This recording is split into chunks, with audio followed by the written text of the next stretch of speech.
BMG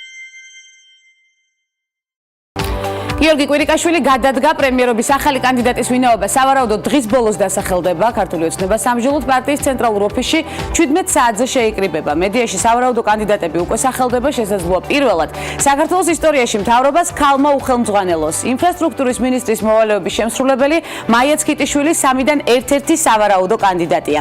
ამ პოსტზე ასევე მოიაზრება შინაგან საქმეთა მინისტრი მოვალეობის შემსრულებელი გიორგი გახარია და ფინანსთა მინისტრი მამუკა ბახტაძე. საქართველოს პარლამენტის თავმჯდომარის პირველი მოადგილე თამარ ჩუგოშვილი ოფიციალური ვიზიტით ისრაელში იმყოფება, როგორც უკვე აღნიშნეთ, სადაც ამერიკულ ებრაული კომიტეტის მიერ ისრაელის სახელმწიფო შექმნის 70 წლის იუბილეს საპატივსაცემად გამართულ ფორუმში მიიღო მონაწილეობა. ამის შესახებ პარლამენტის პრესსამსახურიდან ვიცით, მათ ინფორმაციით, ღონისძიება, რომელიც იერუსალიმში გაიმართა, გამორჩეული იყო მრავალრიცხოვანი მონაწილით და მასში ძირითადად ამერიკელი ებრაელები მონაწილეობდნენ.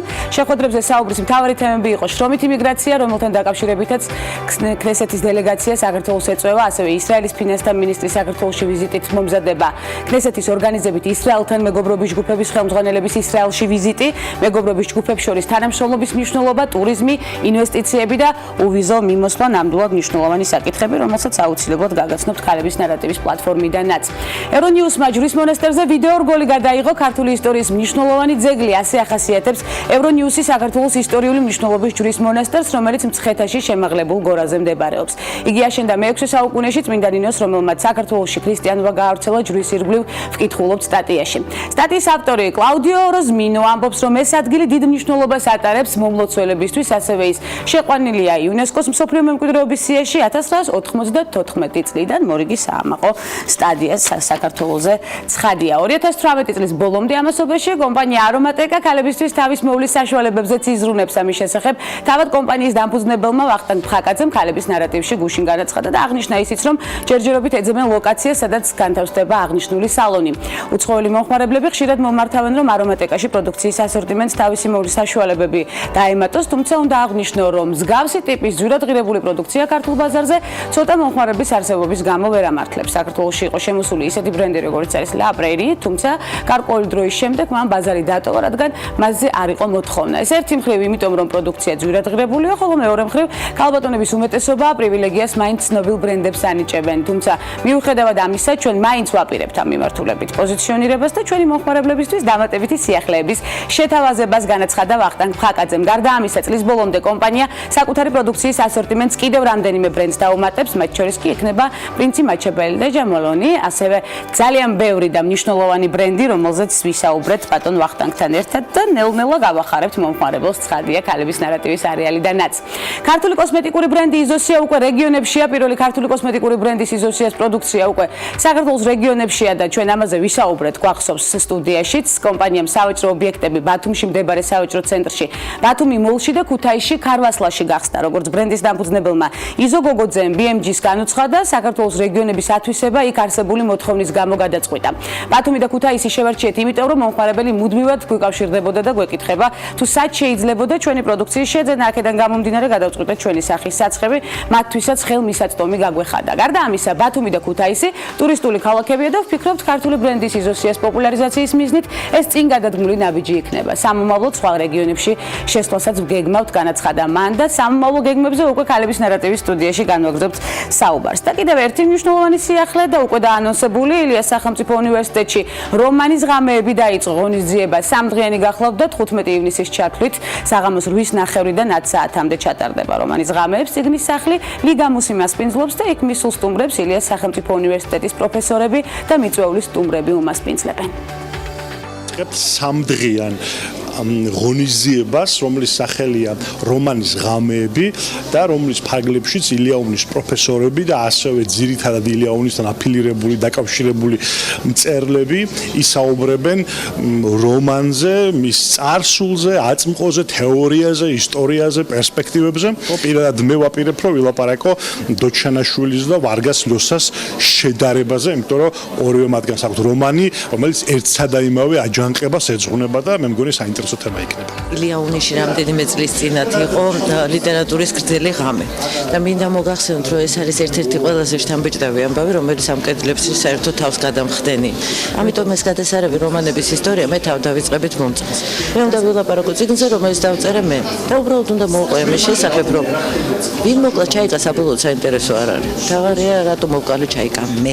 დიდი შვიდეულის ქვეყნების ლიდერებმა კანადაში გამართულ სამიტზე მიიღეს გადაწყვეტილება გამოყონ 3,8 მილიარდი კანადური დოლარი სხვადასხვა პროგრამების დასაფინანსებლად, რომელიც ხელშეუწყობს ქალების ხარისხიან განათლებას კრიზისში მყოფ ღარიბ ქვეყნებში. ამის შესახებ აღნიშნულია კანადის პრემიერ-მინისტრის ჯასტინ ტრიუდოს ოფისის მიერ გავრცელებულ განცხადებაში. კანადა გერმანიასთან, იაპონიასთან, ამერიკასთან და მსოფლიო ბანკთან ერთად აცხადებენ ახალ საინვესტიციო პროგრამაზე 3,8 მილიარდი კანადური დოლარის ოდენობით, რომელიც მიმართული იქნება შექმნას მყარი საფუძველი ბარიერების აღმოსაფრთხებლად და ხარისხიანი განათლების მისაღებად მთელს მსოფლიოში, აღნიშნულია დოკუმენტში.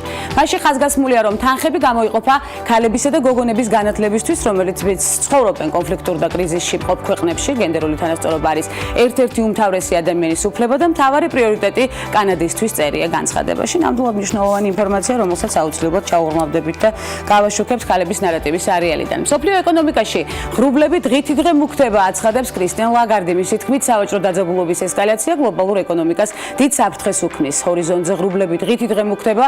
ყველაზე დიდი და მუქი ღრუბელი კი, რომელსაც ჩვენ ვხედავთ, არის ნდობის ნაკლებობა, რომელიც ვაჭრობის სფეროში არსებული კონკურენციითაა განპირობებული.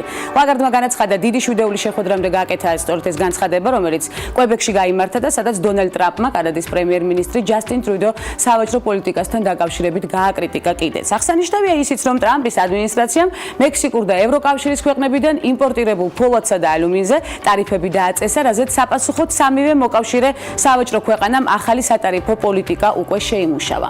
ლეგენდარულმა სცენარისტმა შონდა რაიმსმა ოფიციალურად დაიწყო Netflix-ზე მუშაობა და პირველი სცენარით წარადგინა უკვე. რაიმსის პირველი პროექტი New York Times-ის ერთ-ერთ სტატიაზე იქნება დაფუძნებული და ის ანა დელვეის ისტორიას მოგვითხრობს, რომელმაც მოახერხა და ნიუ-იორკის მაღალი წრის საზოგადოებაში მოახერხა თავის დამკვიდრება ნამდვილად. დელვეი ასობით ადამიანი ფინანსურად მოატყუა და მათი ქონება მიითვისა კიდეც. ამჟამად ის ერთ-ერთ ციხეში იხდის სასჯელს. ანა დელვეის ისტორია ჰოლივუდის პროდიუსერებში ერთ-ერთი ყველაზე საინტერესო თემაა და როგორც ცნობილია, რამდენიმე რეჟისორი ფილმის გადაღებასაც გეგმავს. ეს ინფორმაცია ჩვენ ადრეც მოვისმინეთ, გვახსოვს. მთავარი როლის შესრულება კი ისეთ მსახიობებს სურთ, როგორებიც არიან მარგო რობი და ჯენიფერ ლოურენსი. ველოდებით ახალ ეკრანიზაციას. ცხადია.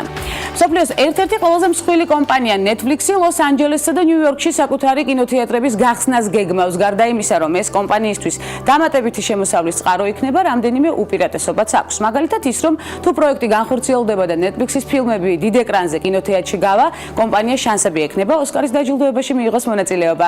კინოთეატრის გახსნის იდეას მიესალმება Netflix-ის მაყურებლის ნაწილიც და ამბობს, რომ ეს დამატებითი კომფორტი იქნება იმ ადამიანებისთვის, ვისაც კომპანიის პროდუქციის ნახვა დიდ ეკრანზე სურს.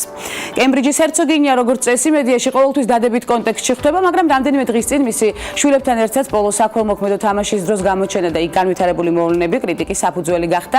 კეითი 4 წლის ჯორჯთან და 3 წლის შარლოტესთან ერთად დროს საკმაოდ სახალისოდ ატარებდა. ბავშვების მხიარულმა ფოტოებმა გულშემატკივრები საკმაოდ გაახალისა კიდეც. თუმცა საუბარი კეითის არასწორ ქცევაზე მას შემდეგ დაიწყო, რაც პრინცი ჯორჯი სათამაშო იარაღით ხელში დააფიქსირეს. პრინცი ჯორჯი საკმაოდ გაართო სათამაშო იარაღმა და მოგვიანებით დაანამაც, თუმცა ამ ფაქტმა ინტერსივცეში გაღიზიანება გამოიწვია, რადგან ეს ძალადობის პროპაგანდასთან დააკავშირეს, რომელიც ბოლო დროინდელ სამყაროში საკმაოდ აქტუალური და სამწუხარო ტენდენცია გახდა. სამეფო ოჯახის წევრები ან თავად მსახურობდნენ არმიაში, ან ისეთზე ქორწინდებიან, ვისაც ამის გამოცდილება აქვს, მათ ძალიან კარგად იციან, როგორი საშიში და სასიკვდილო შეიძლება იყოს იარაღი. ამიტომ იმედია მომავალში პატარებს ბავშვობიდანვე ასწავლიან სიფრთხილეს მსგავს საგნებთან. წერს გამოცემა, ესეთი გამახვილებული ყურადღება სამეფო ოჯახზე და ამასობაში საუდის არაბეთის დედაქალაქ ერიადში გამართულ დოლჩე და გაბანას ჩვენებაზე ახალი კოლექცია მოდელების ნაცვლად დრონებმა წარადგინეს. მფრინავი მოდელების გამოჩენას ინტერნეტში არაერთგვაროვანი ცხადია გამოხმაურება მოყვა და ეს ბუნებრივიცაა. მომხმარებელთა ნაწილი ქალთა უფლებების დარღვევაზე საუბრობს, ნაწილი კი აცხადებს, რომ მიდგომა ინოვაციურია. როგორც ცნობილია, საუდის არაბეთში ქალ მოდელებს პოდიუმზე გამოსვლა მარტო მაშინ შეუძლიათ, როდესაც დარბაზში მხოლოდ ქალები არიან. პირველი მოდის კვირეული საუდის არაბეთში 2018 წლის აპრილში გაიმართა. ეს პირველი შემთხვევა არაა, რაც დოლჩე და გაბანამ მოდელების ნაცვლად დრონებით წარადგინა სამოსი და აქსესუარები. მან მოდაში ტექნოლოგია პირველად თებერვალში მილანის მოდის კვირეულზე შემოიტანა, გვახსოვს ეს ფაქტიც და მაშინაც სწორედ ასეთი რეაქცია მოყვა საზოგადოებისგან. ჩინეთის ერთ-ერთ ქალაქში ფეხით მოსიარულეთა გზაზე smartphone-ებით მოსიარულეთა სპეციალური ზოლი გამოჩნდა. ამის შესახებ BBC წერს, სპეციალური ზოლი იმ ადამიანებისთვის გამოყვეს, რომლებიც სასეირნოდ გამოსულებს smartphone-ის გამოყენებით სხვების გადაადგილებას აფერხებენ. Smartphone-ებით მოსიარულეთა სპეციალური ზოლი 80 სანტიმეტრის სიგანის და 100 მეტრის სიგრძის არის, როგორც გამოცემაზე Paper-ი ადგილობრივი მაცხოვრებლების გამოკითხვით შემდეგ წერს, ისინი თავს კომფორტულად გრძნობენ და ბედნიერები არიან იმით, რომ სხვებს ხელს არ უშლიან. ნამდვილად ინოვაციური გამოგონებაა, დავეთანხმები მათ.